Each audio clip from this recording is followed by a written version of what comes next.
안녕하십니까. 2024년 7월 18일 52번째 또다시 감사합니다. 네, 기도합니다. 오늘은 저는 운동장에 모인 초등학교 1학년 아이들 같은 그런 모습을 한 유리에 대해서, 우리 주변에 보면은 유리가 참 많죠. 무심코 지나가다가도 유리로 덮여 있는 멋진 빌딩도 볼 수 있고요. 우리가 쓰고 있는 주로 안경 등 해가지고 유리는 참 우리 주위에 많이 널려 있습니다. 많이 널려 있는 그 유리를 오늘은 관과하기도 쉬운 그 유리에 대해서 조금 저와 여러분이 함께 공부하고 지나갔으면 해서 유리에 대한 것을 제가 한번 살펴봤습니다. 정말 흔하죠. 병과 컵, 안경, 창, 거울, 빌딩 외벽에 있는 유리, 말할 수 없이 아주 많이 있습니다. 수백 가지도 넘어요. 특히 유리를 자주 접할 수 있는 것은 그만큼 유리가 우리의 삶에 있어서 현대 사회를 이루고 있는 무척 중요한 물질이기 때문일 수도 있어요. 유리창이 없는 자동차가 있을까요? 유리 렌즈가 있어야 현미경과 망원경을 또 만들 수 있다고 합니다. 유리로 만든 광섬유가 없다면 결코 인터넷 시대가 열리지 않았다 합니다. 유리로 만든 실험 장치로 전자를 발견하면서 우리는 원자보다 더 작은 미시의 세계까지 파고들 수 있답니다.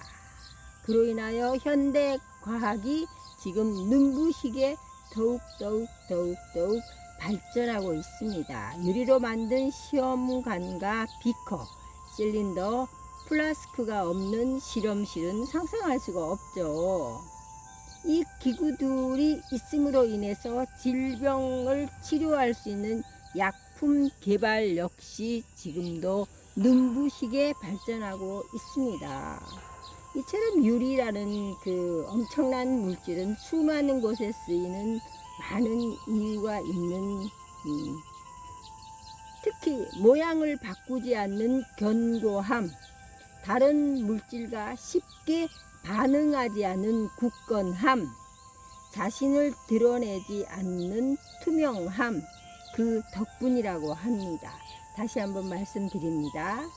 유리가 수없이 많은 곳에 쓰이는 그 이유는 1번 모양을 바꾸지 않는 견고함, 2번 다른 물질과 쉽게 반응하지 않는 굳건함, 3번 자기 자신을 드러내지 않는 투명함 덕분이라 합니다.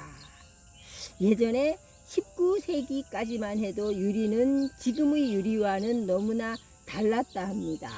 소다와 석회석, 실리카로 만든 유리는 가열하면 쉽게 성분이 변해버렸고, 강한 독성 물질은 담을 수가 없었다 합니다. 또한 맑고 투명하지도 않았습니다.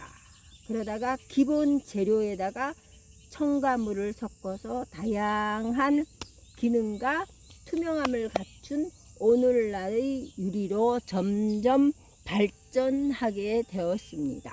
유리는 금속이나 얼음 같은 단단한 고체처럼 보이나 사실은 완전한 고체가 아니랍니다. 금속과 얼음은 그것을 이루는 원자나 분자가 열과 행과 높이를 맞춰 규칙적으로 결합이 되어 있는 그 모양을 결정이라고 하는데요. 결정은 마치 운동장을 가득 메우고 서서 질서정연하게 움직이는 무슨 게임 같은 그런 군인들의 사열한 모습하고 비슷하다 합니다. 열과 행을 맞추려고 노력하지만 어딘가 어수선하다고 해야 될까요? 이는 유리가 불규칙적인 원자, 분자 배열을 가진 물질이기 때문이기도 합니다. 쉽게 모양이 변하고 잘 깨지는 것도 이러한 이유겠지요. 100년 전만 해도 유리관에 수은을 담은 온도계는 가열된 대상을 잴 때 고온으로 인해 모양이 미세하게 변했고 식혀도 수은이 원 상태로 돌아오지 않았다 합니다. 그러므로 온도를 정확하게 잴 수 없고 실험의 정확도가 떨어질 수밖에 없다 합니다. 독일의 화학자 오토 쇼트라는 훌륭한 과학자는 붕소를 첨가해서 가열해도 모양이 변하지 않는 유리를 개발하게 되었습니다. 붕소의 양을 조금씩 늘리면 빛을 구부리는 뛰어난 능력이 있는 유리로 재탄생시켰다 합니다. 가열해도 팽창하지 않았다 합니다. 화학적 약품이 닿아도 잘 견디는 유리가 그렇게 해서 탄생했습니다. 붕소를 첨가해서 가열해도 모양이 변하지 않는 유리를 개발한 독일의 화학자 오토 쇼트는 엄청나지 않습니까? 훌륭한 과학자입니다. 붕소는 유리 속에 녹아들면 다른 원자들과 강력하게 서로 잡아 당겨서 스프링 같은 역할을 한다 합니다. 느슨한 원자들 사이에서 결합을 탄탄하게 잡아매주는 그러한 역할을, 유리를 더욱더 강화 유리로 만들 수 있는 역할을 한 그 귀한 성분의 친구가 붕소라고 하니 대단하지 않습니까? 중요한 것은 유리를 만드는 그 재료의 비율이라고 합니다. 많은 과학자들은 수많은 실험을 거쳐서 각각의 용도에 맞는 비율을 찾아내었습니다. 유리로 마감한 빌딩, 현대 도시에는 유리의 반사되어 있는 빛, 석양일 때는 그 빌딩에서 반사되어 있는 그 빛들이 반짝반짝 눈부시게 비치면서 이 도시의 아름다움, 장관으로 일몰하는 장면을 연출하기도 합니다. 유리로 건물을 감싸고 유리에 든 물질이 그것을 강하고 투명하게 만들었기 때문에 가능해진 길이라고 합니다. 유리는 끊임없이 자신의 모습을 변화시키며 우리 인간과 함께 해왔습니다.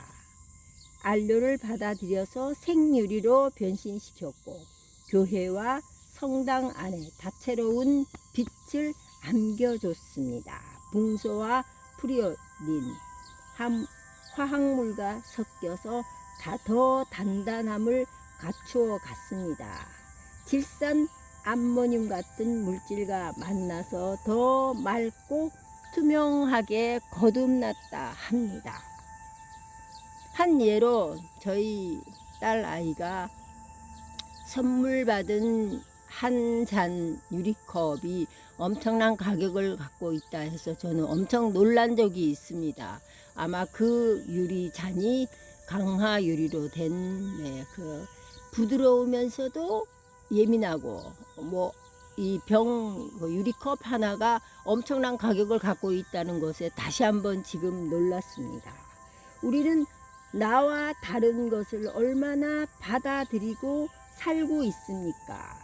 다른 것을 받아들일 수 있는 그 마음의 여유로움, 그렇게 살아간다면 우리의 삶은 더 단단해지고 유리처럼 투명해지고 더 화합되지 않을까 합니다. 모든 것을 통과시키는 그러한 삶, 가장 편안한 삶이 아닐까 합니다. 제가 오늘은 조금은 딱딱하게 느껴질지 모르는 유리에 대한, 우리 주위에 널려 있는 유리에 대한 것을, 특히 눈에 띄는 우리가 흔히 접할 수 있는 소주병이 이 유리로 되어 있는 병에 든 소주의 맛과 플라스틱이나 종이 뭐 이런 것에 포장되어 있는 소주의 맛은 이 애주가들이 말씀하시는 그 말을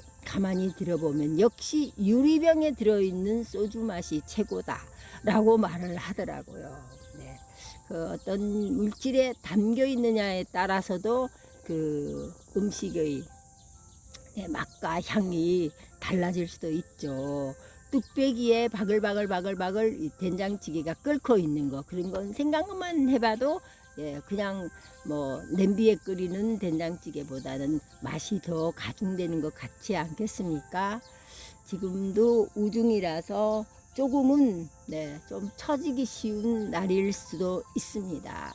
내 마음을 견고한 강화된 유리처럼 더 단단하게 만들기 위해서는 내 마음의 중심을 언제나 내가 보살피고 다독거리고 살펴봐야 되는다고 저는 생각합니다. 그래서 오늘의 배경음악은 마음을 차분하게 하는 명상음악을 들려드렸습니다. 조금 어떻습니까? 조금 기압이 저기압으로 지금 하늘을 보여드리겠습니다. 조금 비가 오기 바로 직전의 그 비구름이 몰려있는 하늘입니다.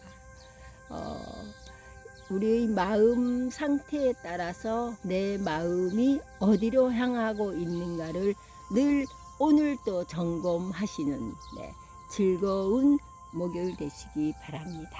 특히 내 옆에 있는 친구에게 따끈한 커피 한 잔. 친구야, 늘 함께 있어줘서 고마워 하는 그 마음이 나를 살린다는 거 아시죠? 알고 계시리라고 생각하며 톡톡톡 혜연TV의 송혜연이었습니다. 감사합니다. 내일 다시 명랑한 금요일 아침에 찾아뵙겠습니다. 감사합니다.